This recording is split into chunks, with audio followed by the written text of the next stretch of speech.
এই যে হ্যালো, তোমাদেরকেই বলছি, এরম ডিম ভাজা খেয়েছো কোনো দিনও? না খেয়ে থাকলে ঝটপট ট্রাই করে ফেলো আমার রেসিপিটা দেখে।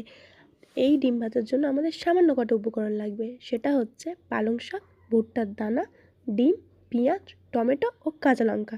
তারপর আমরা সবগুলোকে ছোট ছোট করে কেটে একসাথে ডিম দিয়ে ভালো করে মিশিয়ে নেব। আমি এখানে 4টে ডিম ব্যবহার করেছি, তোমরা তোমাদের মতন পরিমাণে ব্যবহার করো। তারপরে তাতে সামান্য নুন দিয়ে ভালো করে মিশিয়ে নেব।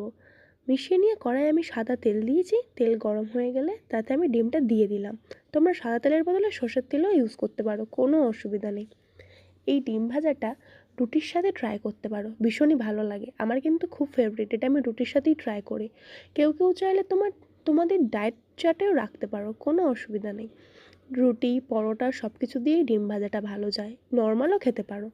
ভাজতে ভাজতে আমি তাতে সামান্য গোলমরিচের গুঁড়ো দিয়ে দিয়েছি, এতে ভালো ফ্লেভার আসবে। এবার আস্তে আস্তে আমি এটা ভাজবো ততক্ষণ অবধি যতক্ষণ না এটা ভালোভাবে ভাজা হয়ে যাচ্ছে। এটা ঝুড়ো ঝুড়োই আমার বেশি ফেভারিট, তাই আমি এটা ঝুড়ো ঝুড়োই করি। তোমরা তোমাদের মতন করে ভেজে নিও।